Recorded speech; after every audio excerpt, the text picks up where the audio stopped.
Hi friends, இன்றைக்கி carrot halwa, அதுவும் இந்த மாதிரி நீளமான இருக்க கேரட் அல்வா பண்ணுறதுக்குன்னே இருக்க கேரட்டை வச்சு எப்படி பண்ணுறதுன்னு பார்க்கலாம் வாங்க. ஸோ அதுக்கான கேரட்டை நான் துருவுறதை வந்துட்டு எடுக்க முடியல, அதனால் அந்த மாதிரி கேரட்டை தான் நான் வாங்கி துருவி வச்சுருந்தேன். இப்போ வந்துட்டு கடாயில் நல்லா நெய் ஊற்றி முந்திரி பருப்பு, பாதாம் இதெல்லாம் வந்துட்டு இந்த ட்ரை ரோஸ்ட் பண்ணி எடுத்து வச்சு அதே எண்ணெயில் நம்ம துருவின கேரட்டை நல்லா வதக்கிடுங்க.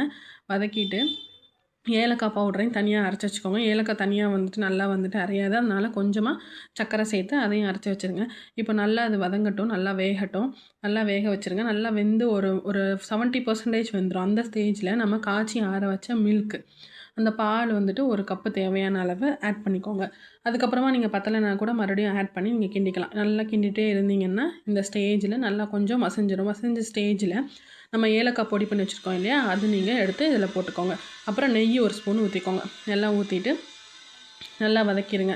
மூடி போட்டு வதங்கினீங்கன்னா ஈஸியாக இன்னும் ஒரு 10 மினிட்ஸில் ஆக வேண்டியது 5 மினிட்ஸ்லேயே ஆகிடும். ஸோ நல்லா அதையும் சேர்த்து நல்லா வதக்கிக்கோங்க.